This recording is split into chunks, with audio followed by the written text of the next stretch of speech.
Halo manajemen people, welcome to Ngomen, ngobrol bareng manajemen. Welcome to Ngomen, ngobrol bareng manajemen. Nah, kali ini kita kedatangan mahasiswa berprestasi dari Universitas Silowangi, jurusan manajemen. Beliau memiliki pengalaman KKN bersama internasional. Wow, sangat keren sekali. Tapi sebelum itu, izinkan saya memperkenalkan diri dulu. Saya Hamdi Ali Syukri selaku moderator pada podcast kali ini, ditemani oleh mahasiswa berprestasi kita, yaitu ada Tesipa Amalia. Halo Teteh, boleh mungkin dijelaskan dulu nih, Teteh, apa sih mengenai apa itu KKN bersama internasional di yang Teteh alami selama ini? Itu gimana sih Teh? Oke, jadi untuk KKN yang aku ikuti ini namanya KKN bersama internasional atau KKNBI.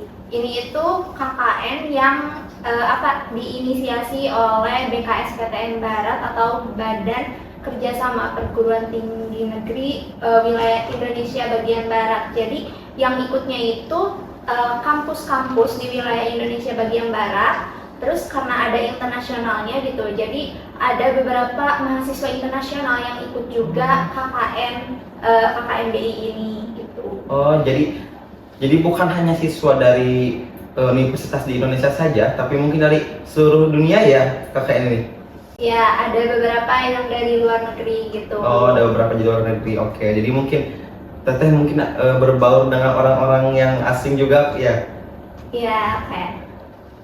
Dari beberapa, misalkan dari ada universitas dari Malaysia, Singapura gitu. Kalau untuk tahun ini mahasiswa dari luar negerinya itu yang udah diam di Indonesia, maksudnya tuh kayak mahasiswa internasional dari universitas-universitas di Indonesia, kayak dari UI gitu. Oh, seperti itu. Oke, jadi mungkin mahasiswa dari luar negeri yang berkuliah di Indonesia. Oh, seperti itu. Jadi KKNBI itu seperti itu. Oke, mungkin selama Teteh di pengalaman KKNBI itu gimana sih cara daftarnya gitu, biar teman-teman juga yang lain nih bisa melanjutkan dan ingin berpengalaman seperti Teteh itu gimana sih? Kalau buat pendaftaran itu dikembaliin ke kampusnya masing-masing kan ya. Untuk Unsil sendiri, jadi daftarnya itu buat pengumumannya dulu ya. Nah, pengumumannya itu ada di IG-nya LPPM Unsil.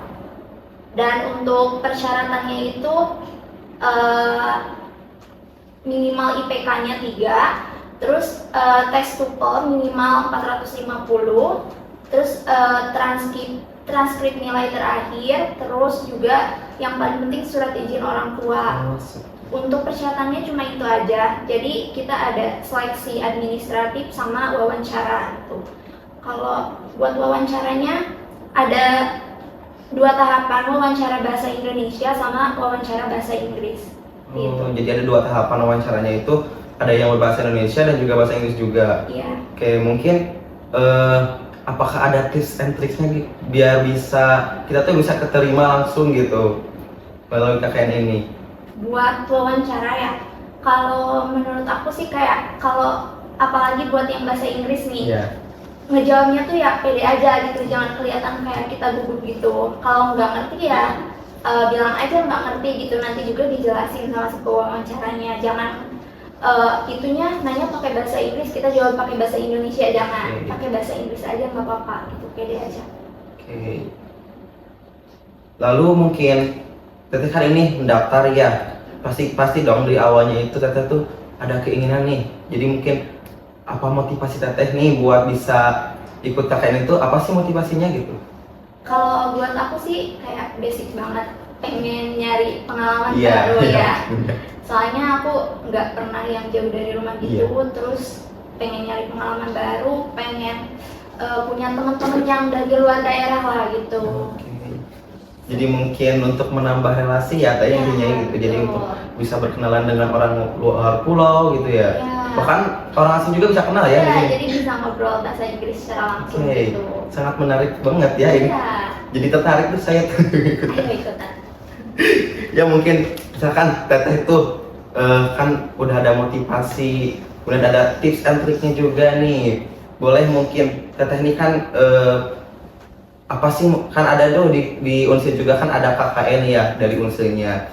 Sedangkan kan itu KKN-nya lewat nasional ya, seperti ini tuh kan berbau dengan orang lain. Mungkin apa sih yang mungkin teteh bisa membedakan, mungkin pandangan teteh gimana sih, apa perbedaannya antara KKN di kita itu sama di KKN yang teteh alami itu, apakah ada perbedaan atau gimana gitu teh?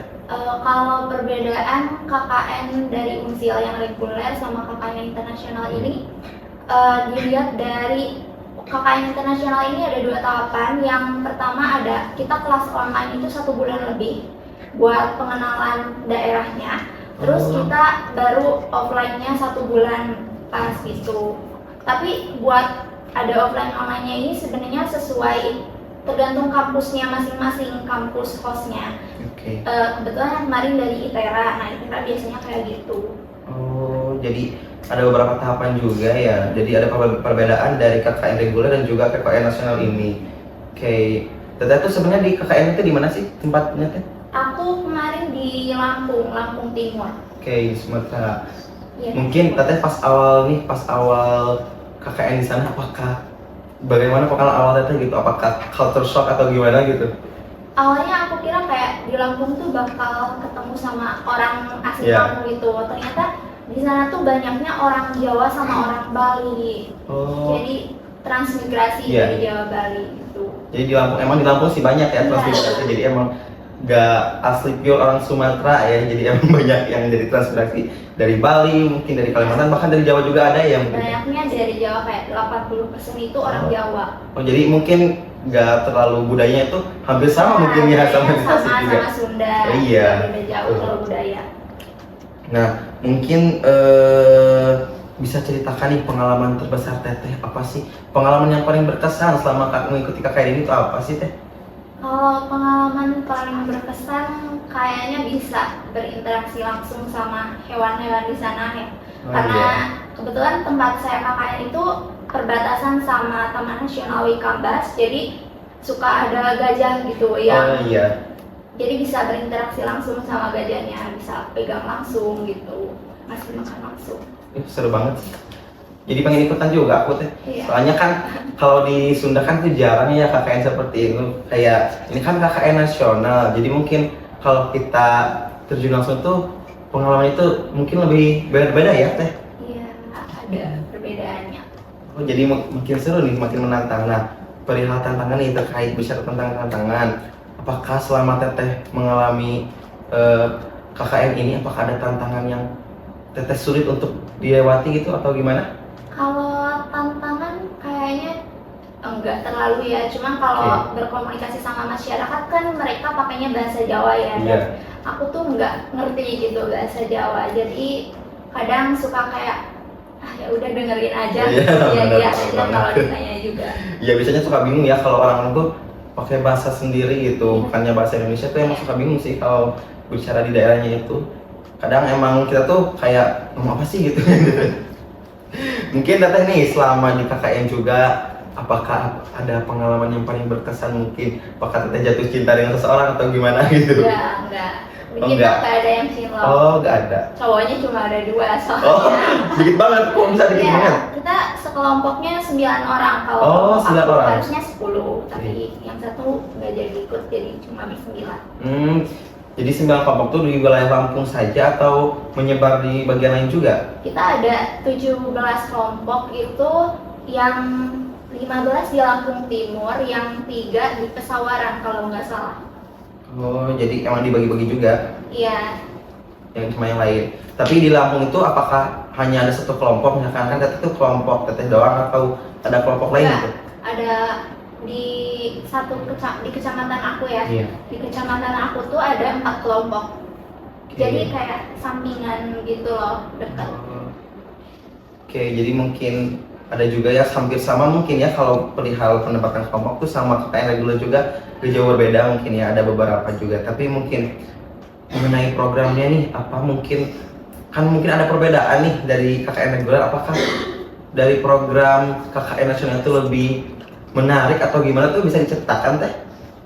Program kerja kerjanya atau apa ya? Iya, program kerjanya. Kalau program kerja kan kita harus ngikutin dari temanya ya. Oh iya. Kebetulan yang kemarin itu developing ecotourism for climate change mitigation. Jadi kalau kelompok aku itu program kerjanya fokusnya ke wisatanya, karena desa tempat aku itu desa wisata masuknya, karena yang tadi itu kayak salah satunya yang Gajah itu, Iya. nah itu dijadiin wisata di sana gitu. Jadi kita fokus ke wisatanya. Kalau untuk wisata kita bikin kayak peta wisata gitu. Iya. Terus buat edukasi buat ekonominya ada seminar gitu buat kayak mengelola membuat kombucha. Nah, Oh. itu kan kayak bisa dijadiin welcome drink buat, karena di sana kan desa wisata ya. Iya. Biasanya suka ada welcome drink. Nah, kita bikin yang kayak gitu. Terus buat climate change-nya itu kan kita ngadain edukasi buat anak-anak tentang pengelolaan sampah, karena sebenarnya di sana itu pengelolaan sampahnya masih kurang banget, kayak di Oke. pinggir jalan juga masih banyak sampah-sampah berserakan gitu. Jadi mungkin programnya itu seperti itu kan diperkenalkan dulu mungkin sama lingkungan sekitar ya. Iya. Bahwa di sini tuh teteh kan di Lampung ya banyak gajah-gajah nih yang bisa berinteraksi dengan teman-teman kayak gitu, mungkin dikenalkan dulu. Jadi mungkin ada perkenalan budaya terlebih dahulu. Nah, terkait perihal momen budaya nih, menurut teteh bagaimana sih seberapa menarik budaya di sana itu? Iya, menarik banget. Terutama kayak di sana kan ada dusun Bali, jadi Iya. sedusun itu orang Bali semua gitu. Oh, Nah, kebetulan waktu itu ada yang mau nikahan, jadi aku sama teman-teman tuh diundang buat ikut kayak mentulung namanya tuh, kayak bantu-bantu Oh, gitu loh. iya. Jadi kita ikut di sana, ikut bantu-bantu. Terus waktu hari nikahannya pun kita ikut ke tempat nikahannya gitu. Oke. Kita lihat gimana sih pernikahan ala adat pakai adat Bali itu gimana gitu. Jadi kita tahu. Terus di sana kan ada Jawa juga ya. iya. Kalau Jawa itu kalau mau ada acara kayak nikahan atau sunatan biasanya ada yang apa itu namanya yang Yang apa ya? pakai. Ya yang kayak suka ada yang kesurupan itu loh. Oh iya. Nah yang kayak gitu kita juga ada kesempatan nonton yang kayak gitu. Oke, seru banget tuh. Jadi mungkin, nah perihal nanti kan ada acara pernikahan. Tapi kan itu tradisinya tradisi dari Bali ya. Soalnya Iya. di kampung temannya itu dari orang-orang Bali semua ya. Iya. Oke, itu sangat menarik sih. Orang Lampung dari Bali ke Lampung pakai tradisi Bali ternyata ya, bukan tradisi Tetap Lampung. mempertahankan tradisinya masing-masing, Iya. yang Jawa-Jawa yang Bali-Bali gitu. Oke, soalnya mereka transpirasi ya. Iya. Oke. Nah, perihal tadi nih bicara tentang ada contoh adat dari Jawa itu ada yang kesurupan. Nah, mungkin teteh bisa ceritakan nih apakah ada pengalaman horornya gitu di sana? Ya alhamdulillah nggak ada. Nggak ada. Nggak ada dong, jangan ada. Tapi kayaknya seru sih kalau ada. Enggak. Bisa lebih menantang. Aman kok. Kayak soalnya aku poskonya juga nggak yang di pedalaman gitu kan. Oke. Aku deket jalan jadi aman aja. Oke, jadi sangat aman ya mungkin. Alhamdulillah aman. Oke. sekali. Kakaknya tuh berapa hari sih teh? Aku pas 30 hari. 30 hari pas. Kalau yang offline-nya, kalau yang online-nya itu 40 hari kayaknya. Oh, jadi 10 hari online, 30 hari. 40 hari.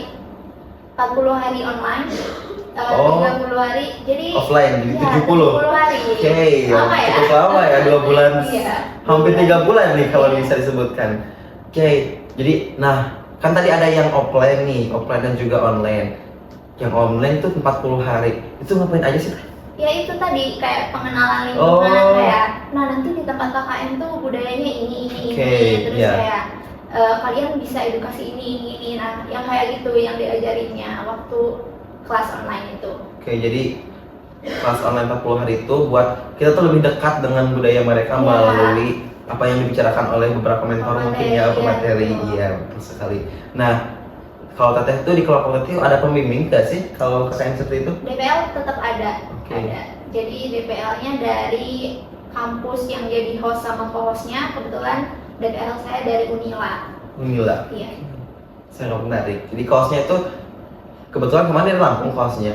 Hostnya ITERA, co-hostnya Unila. Iya. Oke. Nah, mungkin sebelum ditutup mungkin Teteh boleh nih kasih saran buat teman-teman nih yang mau daftar gimana dong bisa bergabung di KKN bersama internasional itu seperti apa gitu? Oke, kalau dari aku ya, jadi kalian bisa mulai siapin persyaratannya, kayak tes TOEFL itu kan minimal 450. Nah, bisa kalian mulai belajar bahasa Inggrisnya dari sekarang. Terus kalian jangan takut, coba aja, percaya diri aja, dan untuk wawancaranya juga pede aja di sananya gitu.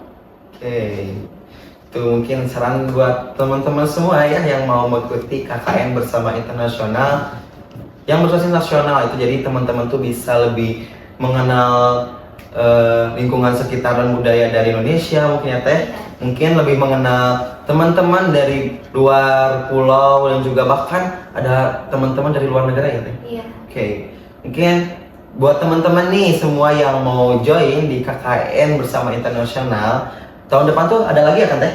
Iya, Pasti tahun dong. depan insya Allah di Jawa Barat lokasinya. Oke itu teman-teman, kebetulan tahun depan itu ada di lokasi Jawa Barat. Buat teman-teman yang berada di daerah Jawa Barat, jangan lupa buat ikutan di KKN bersama internasional. Oke, mungkin sekian aja ya dari saya bersama podcast kali ini, cukup sekian. Saya Hamil Syukri pamit undur diri, bye-bye.